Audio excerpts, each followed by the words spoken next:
फ़ौक़िया मुश्ताक़ के लिए मुझे फ़कत इतना कहना है कि नींद आने लगी है फूलों को, अब चरागों में कर बहाल हमें। तशरीफ़ लाइए। बहुत बहुत जी, बहुत बहुत शुक्रिया अहमद मुबारक साहब। इजाज़त हो तो मैं एक नज़्म पेश करना चाहती हूँ। बहुत शुक्रिया। नज़्म का उन्वान है शायद इसको टीवी है। एक छोटा साथ रहिएगा मेरे, मुझे हौसला चाहिए थोड़ा सा। एक छोटा सा दरवाज़ा है जिसकी कुंडी टूट रही है। एक छोटा सा दरवाज़ा है जिसकी कुंडी टूट रही है, जिस पर मैला फटा हुआ एक टाट का पर्दा झूल रहा है।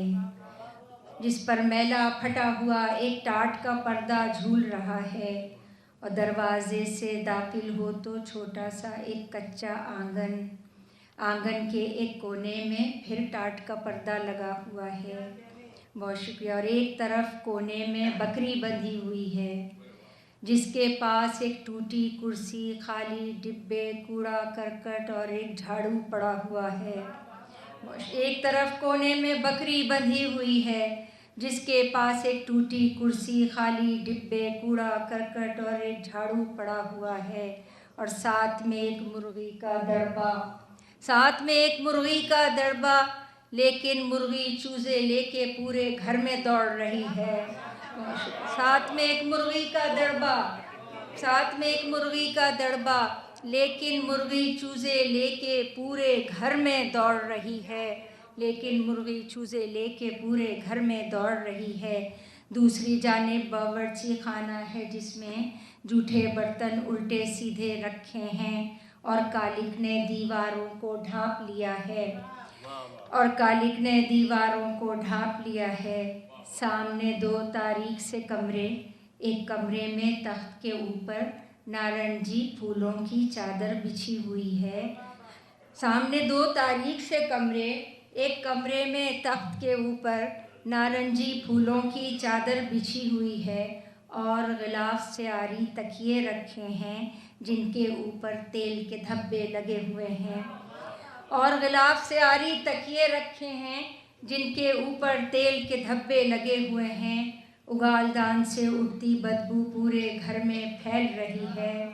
उगालदान से उठती बदबू पूरे घर में फैल रही है। दूसरे कमरे में कुछ तकिए, फटी रज़ाई, मैली चादरें दरी के ऊपर पड़ी हुई हैं। दरी की हालत भी अबतर है। कमरे में एक बक्सा भी है जिसमें से कुछ कपड़े बाहर झांक रहे हैं।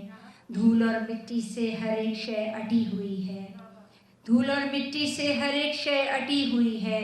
इस छोटे से घर के अंदर, इस छोटे से घर के अंदर बूढ़ी दादी, अम्मा, अब्बा और 6 बच्चे रहते हैं। इस छोटे से घर के अंदर बूढ़ी दादी, अम्मा, अब्बा और 6 बच्चे रहते हैं। अम्मा दादी से भी बूढ़ी लगती है। अम्मा दादी से भी बूढ़ी लगती है। शायद इसको टीवी है। अम्मा दादी से भी बूढ़ी लगती है। शायद इसको टीवी है। घर के अंदर का ये नक्शा और ये आलम देख के हैरत कब होती है? घर के अंदर का ये नक्शा और ये आलम देख के हैरत कब होती है? यूँ लगता है इस घर की ये बेतरतीबी, नाउम्मीदी और उदासी और मायूसी और महरूमी और तारीकी, यूँ लगता है, बहुत शुक्रिया, यूँ लगता है इस घर की ये बेतरतीबी, नाउम्मीदी और उदासी और मायूसी और महरूमी और तारीकी जैसे मेरे पूरे देश में फैली हो। बहुत बहुत बहुत बहुत बहुत शुक्रिया, बहुत शुक्रिया। फ़ौक़िया मुश्ताक़ की नज़्म आप सुन रहे थे।